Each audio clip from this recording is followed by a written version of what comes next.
भारतीय संस्कृति में यज्ञ, योग एवं आयुर्वेद जैसी अमूल्य विद्याएं हैं, जिसका मूल है वेद। इतिहास की ओर दृष्टि डालें तो भगवान राम, भगवान कृष्ण से लेकर राजा महाराजाओं, ग्रामवासियों व अरण्यवासी ऋषियों की कुटियों तक नित्य व नैमित्तिक यज्ञों का प्रचलन देखने को मिलता है। यज्ञ केवल शारीरिक आरोग्य ही नहीं, शारीरिक आरोग्य भी देता है, मानसिक आरोग्य भी देता है, और उसके साथ साथ ये प्रकृति का भी पोषण और संवर्धन का सबसे बड़ा उपाय है। ये अपने आप में एक बहुत बड़ी चीज है। इसलिए हम अपनी जीवन शैली में इस यज्ञ को अवश्य शामिल करें। हमारे प्राचीन शास्त्रों में, प्राचीन ग्रंथों में, हमारी परंपरा में प्रातः काल और सायं काल देव यज्ञ इसको कहा जाता है। देव मानी दाना देव, जो हमें हमेशा दे, सूर्य देवता रोशनी देते, वायु देवता श्वास देते, ऐसे अलग अलग ये सारी देवी शक्तियां हमें दे रही हैं। उनको हम वापस क्या लौटा रहे हैं? कुछ नहीं। तो ये पांच तत्व जो देवी शक्तियां हैं, उन पांचों तत्वों को संतुलित करने के लिए, पोषित करने के लिए ये देव यज्ञ किया जाता है। प्रातःकाल सायंकाल अग्नि जला करके, अग्नि में कुछ विशेष द्रव्यों की आहुतियां दे करके देव पूजन किया जाता है। आप भी अपने घरों के अंदर बहुत सारे लोग करते होंगे, या अभी बहुत सारे लोग एक दीपक जला करके भी करते हैं, दीप जला लेते, धूप बत्ती अगरबत्ती जला लेते हैं। लेकिन ये यज्ञ वास्तविक, अग्निर्वै देवानाम मुखम कहा, अग्नि सारे देवी देवताओं का मुख होता है, और इस अग्नि के अंदर जो भी आहुति देता है वह समस्त प्रकार के दोषों से, दुखों से, क्लेशों से, कष्टों से मुक्त हो जाता है। घर में सुख, शांति, समृद्धि। वेद में कहा होत्री सदनम हरितम हिरण्ययम, जिस स्थान पे, जिस घर में हवन होता है वो देवालय हो जाता है, शिवालय हो जाता है। वहां शांति, समृद्धि स्थायी होते हैं, और उस जीवन में पुण्य का आधान होता है, और हमारे जीवन पुण्यों से भर जाता है। तो ये इतनी बड़ी चीज है, इतनी बड़ी विद्या है, जीवन को संभालने वाली विद्या है। योग और यज्ञ ये ऐसी विद्याएं हैं, ये जीवन विद्याएं हैं। कौन सी विद्याएं हैं? ये जीवन देते हैं। तो इसलिए इसको आप अपने जीवन में अवश्य शामिल कीजिए। और देखिए, एक चीज होता है ट्रीटमेंट करना, वर्तमान में समस्या है उस समस्या का समाधान करना। दूसरी चीज ये होती है कि इसको हम जीवन शैली में अपनाएं तो वर्तमान के रोग तो दूर होंगे, हमारे हमारे परिवार में भी किसी को रोग नहीं होंगे, और आने वाले समय में भी हमें या हमारे परिवार में भी किसी को रोग ना हो। ये स्थिति यदि हमें क्रिएट करनी है तो प्रतिदिन छोटा सा यज्ञ और उसके बाद योगाभ्यास जरूर अपनी जीवन शैली में अपनाइए। आपके जीवन में लेश मात्र भी रोग की स्थान नहीं मिलेगा। कहने का अभिप्राय है कि हम जो यह यज्ञ करते हैं वो एक साइंटिफिक कर्म है, और जो मैंने आपको जीसीएमएस के डाटा, और जो मैंने आपको नैनो टेक्नोलॉजी के बारे में बताया, जो सूरबी सुगंधी के बारे में बताया, और आज इस प्रकार की कितनी सारी रिसर्च हो चुकी है। और यज्ञ करने पर यहां तक कि नासा के अंतरिक्ष वैज्ञानिक लोगों ने भी कई परीक्षण किया, और उन्होंने बताया कि हवन करने पर एथिलीन ऑक्साइड, प्रोपिलीन ऑक्साइड जैसी गैसें बनती हैं। वो जब वायु के अंदर आती हैं तो एक फोटो केमिकल प्रोसेस चलता है, जिसके परिणाम स्वरूप एसओएक्स, एनओएक्स, सीएफसी आदि, जिसको हम हानिकारक पोल्यूटेंट गैसें कहते हैं, जिसके कारण आज पूरी दुनिया में बहुत बड़ी हानि हो रही है। डब्ल्यूएचओ जैसी संस्थाएं कहती हैं कि 70 लाख से अधिक लोग केवल मात्र वायु प्रदूषण से मौत के मुंह में समा जाते हैं। 70 लाख लोग, ये बहुत बड़ा आंकड़ा है। जैसे दूषित वायु को लेने पर आयु कम होती है, जैसे दूषित वायु को लेने पर बीमारियां हो जाती हैं, ऐसे ही शुद्ध, जीवंत, अच्छी, मेडिकेटेड वायु को लेने पर जीवन मिलता है, आयु लंबी होती है। इसलिए यज्ञ करके हम वायु का निर्माण करते हैं। क्या करते हैं? हम 3 रूप में आहार लेते हैं, ठोस, द्रव और गैस। ठोस रूप में रोटी, दाल, चावल, सब्जी आदि, द्रव रूप में पानी, दूध, जूस आदि, और गैस फॉर्म में वायु लेते हैं। ये 3 रूप में आहार लेते हैं, उससे एनर्जी प्राप्त करते हैं, और उससे हमारा जीवन चलता है। अब ये जो 3 रूपों में हम आहार लेते हैं, उसमें सबसे ज्यादा आहार कौन सा लेते हैं? भोजन कितनी बार लेते हैं 24 घंटे में? 2 बार, 3 बार। लेकिन पानी, दूध, जूस आदि 10 बार, 15 बार लेते हैं। लेकिन गैस फॉर्म में वायु कितनी बार लेते हैं? एनी टाइम, 24 घंटे, खाते पीते, उठते बैठते, चलते फिरते, रात को सोते हुए भी हर समय कोई आहार ले रहे हो तो कौन सा ले रहे हैं? गैस फॉर्म में आहार, वायु को ले रहे हैं। अब ये जो वायु रूप आहार ले रहे हो सबसे ज्यादा है, सबसे ज्यादा के साथ साथ सबसे इंपॉर्टेंट भी। हम आहार, ठोस रूप आहार, रोटी, दाल, चावल आदि लेना छोड़ दे तब भी हम 2-3 महीना जीवित रह सकते हैं। हम द्रव रूप आहार, पानी, दूध, जूस आदि लेना छोड़ दे तब भी हम 2 से 3 सप्ताह जीवित रह सकते हैं। लेकिन हम गैस फॉर्म में, गैस रूप आहार लेना छोड़ दे तो 2 से 3 मिनट भी जिंदा रहना संभव नहीं। मानी सबसे ज्यादा के साथ साथ सबसे इंपॉर्टेंट, महत्वपूर्ण हमारा कोई आहार है तो क्या है? वायु रूप आहार। और उस वायु रूप आहार का निर्माण करना, उस वायु रूप आहार को पोषित करना, उसको मेडिकेटेड बनाना, वो कार्य किसी माध्यम से संपन्न होता है तो यज्ञ के माध्यम से संपन्न होता है। जैसे दूषित वायु में रहने पर 70 लाख से अधिक लोगों की जान चली जाती है, ऐसे ही इस यज्ञीय वायु के अंदर रहने पर लोगों को जीवन मिलता है। इसलिए कहते हैं ना, जैसी होगी वायु वैसी होगी हमारी आयु। आयु। इसलिए स्वस्थ आयु चाहिए, दीर्घ आयु चाहिए तो यज्ञ कीजिए। स्वस्थ आयु और दीर्घ आयु चाहिए तो यज्ञ कीजिए। इसलिए ऋषि मुनि लोग क्या करा करते हैं अपने आश्रमों में? प्रतिदिन प्रातः काल सायंकाल हवन करते हैं। यहां पर ये आप आश्रम में आए हैं, यहां पर देखिए हवन होते हैं ना, ये हमें स्वस्थ आयु भी देते हैं और दीर्घ आयु भी देते हैं। तो ये बहुत इंपॉर्टेंट और महत्वपूर्ण घर में भी करने योग्य चीज है और ट्रीटमेंट के तौर पे तो देखिए ये जब हम करते हैं ना, अभी एक रिसर्च अभी वर्तमान की जो आपको बताऊं, ये तो मैंने दृष्टि चीजें बताई, कुछ चीजें होती है हमारे यहाँ स्थूल शरीर है, सूक्ष्म शरीर है, कारण शरीर है, ये हमारे अलग अलग शरीर होते हैं, उसमें भी अलग अलग कमजोरी आने पर अलग अलग प्रकार के रोग होते हैं। अन्नमय कोश, प्राणमय कोश, मनोमय कोश, आनंदमय कोश, ये हमारी एक तत्व और हमारे चारों ओर भी एक आभा मंडल होता है। हम जैसे सोचते हैं, जैसे विचार करते हैं, जैसा खाना खाते हैं, सारी चीजों के आधार हमारा एक आभा मंडल तैयार होता है। और एक फोटो स्कैनिंग की एक तकनीक होती है, उस तकनीक के माध्यम से उसमें रंग के आधार पे देखा जाता है कि इस शरीर के अंदर क्या कमजोरी है, क्या बीमारी है और कैसे कैसे है। आपको जानकर के आश्चर्य होगा, जो बहुत भारी मात्रा में पीड़ित व्यक्ति होता है और उसकी जो फोटो स्कैनिंग की गई और बहुत बेकार आती है उसमें अलग तरीके से, और उसको 2 घंटे लगातार यज्ञ कराएगा और यज्ञ कराने के बाद फिर से फोटो स्कैनिंग करना, पूरी तरह से उनका ऑरा से लेकर के उसका पूरा तंत्र चेंज हो गया एक ही बार।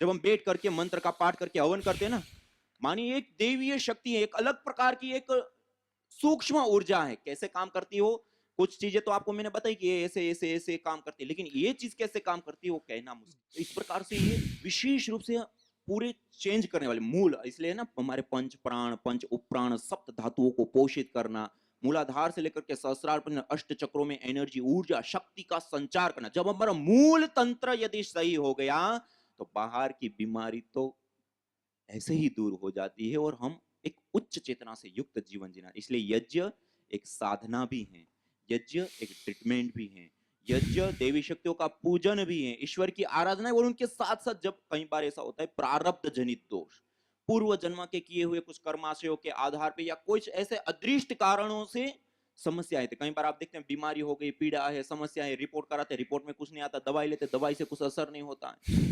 या कई बार पूरे परिवार में क्लेश, झगड़े, अशुभ और इस प्रकार अलग अलग प्रकार की समस्याएं, अदृष्ट नेगेटिव ऊर्जा और शक्तियों से वो पीड़ित होते रहते हैं।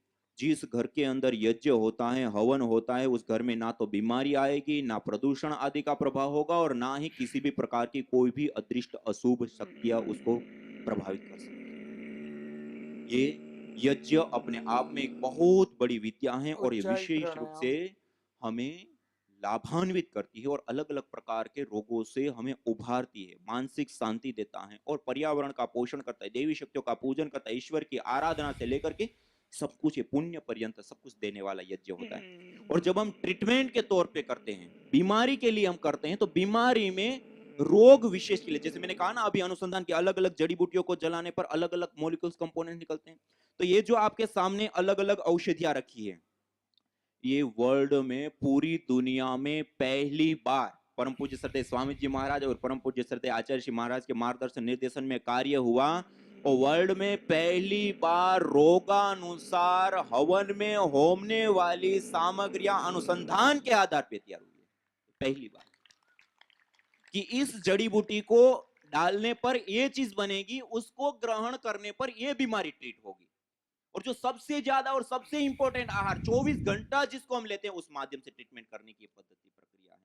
तो इसमें जिनको जो रोग होता है उस रोग के लिए अलग अलग, जिनको घुटनों में दर्द है, कमर दर्द है, शीतली सितकारी प्राणायाम कर ले। सर्वाइकल, स्पॉन्डिलाइटिस से लेकर के अलग अलग रोग हैं।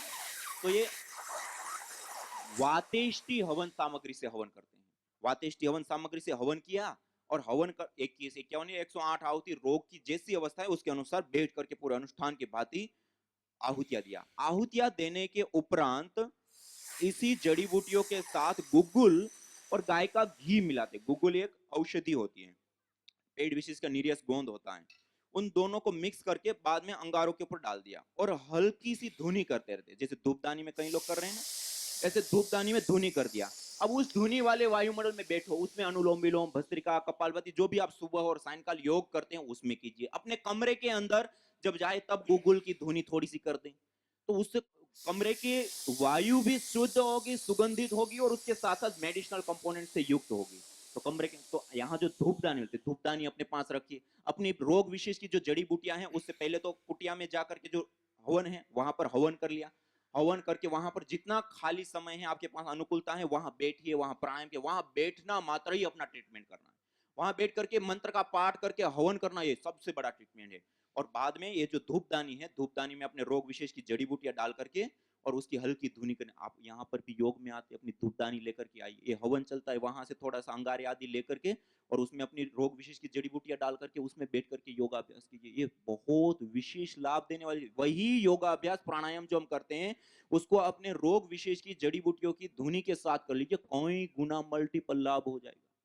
वो नैनो मेडिसिन के साथ आप कर रहे हैं, मानिए आप प्राणायाम कर रहे हैं, उसका तो लाभ है, इसके साथ साथ जो श्वास की क्रियाएं हो रही है उसमें वो मेडिसिनल कंपोनेंट्स भी, नैनो पार्टिकल्स भी आपको मिलेंगे मेडिसिनल, तो उससे भी हमारा ट्रीटमेंट होता है। तो अपनी धूपदानी साथ में रखिए, उस धूपदानी के अंदर जैसे अंगारे हैं तो अंगारों के ऊपर वही जड़ी बूटियां, गुगुल और गाय का घी, तीनों को मिक्स करके ऐसे अंगारों के ऊपर डाल दिया और हल्की हल्की धुनी होती रहेगी। वो हल्की धुनी वाले वायुमंडल के अंदर बैठना और उसके अंदर प्राणायाम करना। ये जो गुगुल होता है, गुगुल के विषय में भी अथर्ववेद में विशेष रूप से बताया। जो गुगुल धूप होता है ना, गुगुल धूप है, दिव्येष्टि हवन धूप है, ये हम पहले भी अपने घरों के अंदर, न तम यक्ष्मा अरुंधते नैनम सप्तोष्णुते यम भेषजस्य गुलगुलो सुरभिर गंधोष्णुते, अथर्ववेद में कहा कि जिस व्यक्ति को एक गुगुल औषध की सुरभि सुगंधि प्राप्त होती है, उसको कैसे किसी प्रकार का कोई रोग हो सकता है, ताप संताप होता है, कैसे इसके जीवन में और उसके घर में अशुभ कुछ आ सकता है। गुगुल की धुनी और गुगुलम धूप कामार्दम प्रसिद्धम मंगलप्रदम, गुगुल धूपकारी के लिए प्रसिद्ध है, जीवन के लिए मंगलदायी होते। बाह्याभ्यंतर देहस्य शोधनार्थम प्रकल्पित, शरीर के बाह्य और आभ्यंतर दोनों ही प्रकार का शोधन करने वाला होता है। घृत गुलगुलो होमे च सर्वोत्पातादिर मर्दनम, घी और गुगुल से हवन करने पर सभी प्रकार के उत्पात प्रकृति में और पिंड में बीमारी रूप जो उत्पात होते हैं वो शांत हो जाते हैं। इतनी महिमा होती है गुगुल की भी। तो गुगुल, गाय का घी और अपने रोग विशेष की जड़ी बूटियों को अंगारों के ऊपर डाल करके हल्की धुनी कर दी, धूपदानी में डाल करके उसको चलते हैं, तो उसमें योगाभ्यास करो, उसमें प्राणायाम करो। अपने कमरे में ही दोपहर में जाते हैं, शाम को जाते हैं, कमरे में ही इस प्रकार थोड़ी सी गुगुल की धुनी कर दिया। ये बहुत आरोग्य के लिए, मानसिक शांति के लिए और पर्यावरण के लिए, सबके लिए अच्छा होता है। तो ऐसे थोड़ी सी धुनी कर दी। तो रोग विशेष के लिए मैं बता रही, वातेष्टि वातज रोगों के लिए। इसी प्रकार ये कर्कटेष्टि, जिनको कैंसर है तो उसके लिए विशेष रूप से कर्कटेष्टि हवन सामग्री से हवन करते हैं। जिनको मस्तिष्क से संबंधित अलग अलग प्रकार की समस्याएं, रोग आदि हैं, तो मेधेष्टि हवन सामग्री से हवन करते हैं।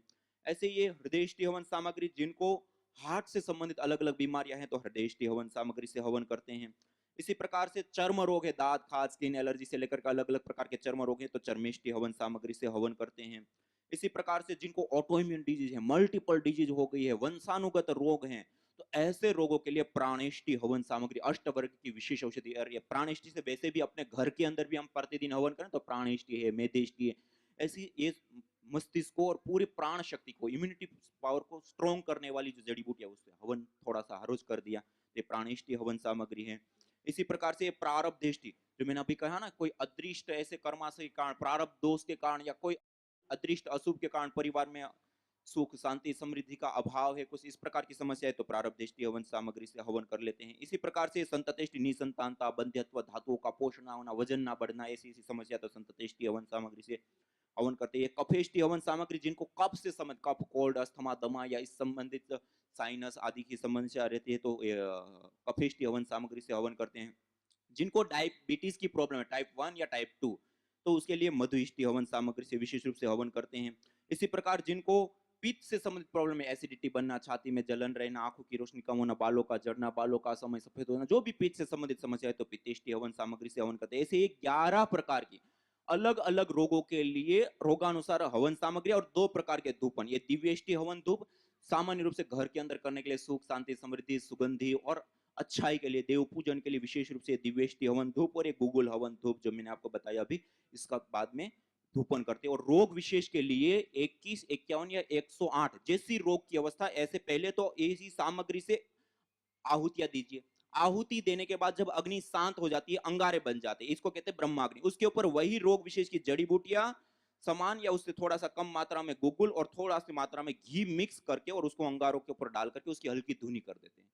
न जाने कितनों ने आहुतियां दी इन अमित्र रोगों के संतापों से, है वर्तमान भी आज दुखित, न पूछो भविष्य के प्रकोपों से। प्रत्युष पावनी होती जहां यज्ञानुष्ठान घर आंगन में, वहां मनुष्येतर सब झूमते शांति भरे सुख आनंद से। इदम हवीर यातो धाना नदी फेना इमाम वहत, अर्थात जैसे नदी का जल जाग को बहा ले जाता है, वैसे ही यज्ञ में आहूत की हुई हवि सभी प्रकार के रोग, दोष, ताप, संतापों को वैसे ही बहा ले जाती है जैसे नदी। जागो।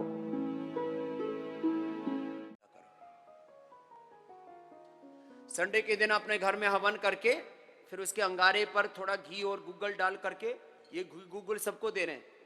अभी मुझे खुशी है, लगभग 10,000 से ज्यादा हवन कुंड और 10,000 ये छोटा ये तांबे वाला भी दे रहे हैं, और जो है 50-100 रुपए में आपको मिट्टी वाला भी दे रहे हैं।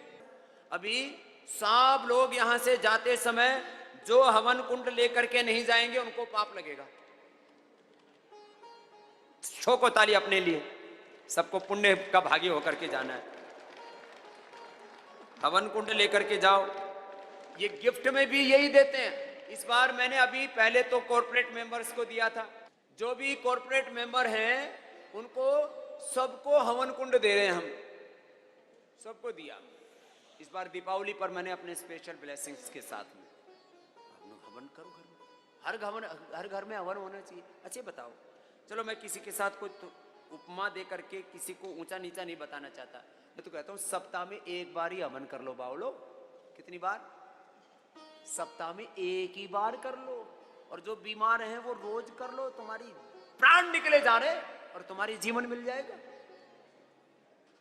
तो अब संडे के दिन कितने लोग हवन करेंगे? जरा हाथ उठाओ। बाकी क्यों नहीं उठा रहे? थारे हाथ टूटे पड़े, उठाओ सब। और ये डॉक्टर भी हवन करेंगे, इसने तो उठा लिया बिना कहे, कनक ने और पूर्वा ने तो। हमारे सन्यासी तो सभी करते हैं। डॉक्टर साहब आप भी करते हो ना? सलील जी भी करते हैं। सबको हवन करना है, ये मेरा आदेश है, ये गुरु की आज्ञा है, एक सन्यासी का आदेश है तुम्हारे लिए, मानना चाहिए। जो सनातन धर्मी किसी योगी सन्यासी की बात नहीं मानता वो कैसा सनातन धर्मी? और तुम्हारे कल्याण के लिए कह रहा हूं। मैंने तो ये नहीं कहा कि मेरी पूजा पाठ करो, मेरी आरती कर करके मेरी दाढ़ी यहां नाभि तक थी, फूक करके यहां तक ले आए। आरती उतारते उतारते फिर भक्ति में यहां तक आ गई। तो फिर मैंने लोगों को कहा, चित्र नहीं चरित्र की पूजा करो, व्यक्ति नहीं व्यक्तित्व की पूजा करो। जो मैं कह रहा हूं वो करो, जैसे मैं जी रहा हूं वैसे जी। यह हवन कुंड सबको दे रहे हैं, कितना सुंदर लगता है। किसी को गिफ्ट भी दो तो अच्छी लगती है, गिफ्ट इसी का दिया करो ना।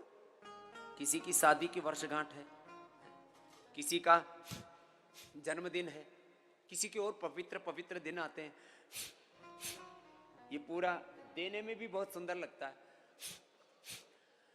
अब 10,000 से ज्यादा तो हमने भिजवा दिए सामग्री के साथ। ये सामग्री देखो उधर रखी हुई पूरी, ये पूरी ये सामग्री, हवन सामग्री 10 तरह की सामग्री है, 11 तरह की। ये सामग्री के साथ जो है ये सब, ये छोटी सी बात है। जब अब मैं इसको रोज करता हूं, जब तक उसके बारे में 1 घंटे तक ना भाषण दूं तब तक तुम्हें तुम्हारे दिमाग में घुसता ही नहीं है। यह आदमी इतना नासमझ, इतना नादान, इतना बेहोशी में रहता है, इतना चीजों को इग्नोर करता है। तो ये हवन कुंड और ये सामग्री इतनी जबरदस्त है। एक बार अभिनंदन है हमारे इन सारे सन्यासियों का भी, योगाचार्यों का भी, जो 21 हवन कुंडों पर बैठ करके आपको ओ योगाग्नि में, यज्ञाग्नि में तपाते रहते हैं और आपके जीवन के पुण्य बढ़ाते रहते हैं। यहाँ कुछ उपचार तो आपका अनजाने में हो रहा है। ऐसे ही ये महातीर्थ है, निरामयम योगग्राम पतंजलि योगपीठ। क्या है बोलो? महातीर्थ। यहां योग होता है, यहां यज्ञ होता है, यहां गौ सेवा होती है, यहां वेदाध्ययन होता है, यहां सनातन धर्म के सारे तत्वों का अनुष्ठान किया जाता है। यज्ञ भारतीय संस्कृति का मूल है। तो आइए हम संकल्प लें, संसार के श्रेष्ठतम कर्म यज्ञ को अपनाएं। पिंड और ब्रह्मांड में संतुलन कायम करने वाले यज्ञ को अपने जीवन का अभिन्न अंग बनाएं एवं प्रकृति मां के प्रति अपने ऋणों को अदा करें। विश्व स्वास्थ्य का एक नारा, यज्ञ से होगा जग उजियारा। भारतीय संस्कृति की अमूल्य विरासत यज्ञ की महिमा को जानने हेतु वैदिक चैनल पर प्रतिदिन प्रातः एवं सायं 11:30 बजे यज्ञ महिमा कार्यक्रम से जुड़े। विशेष जानकारी हेतु संपर्क करें। मोबाइल 9068565306।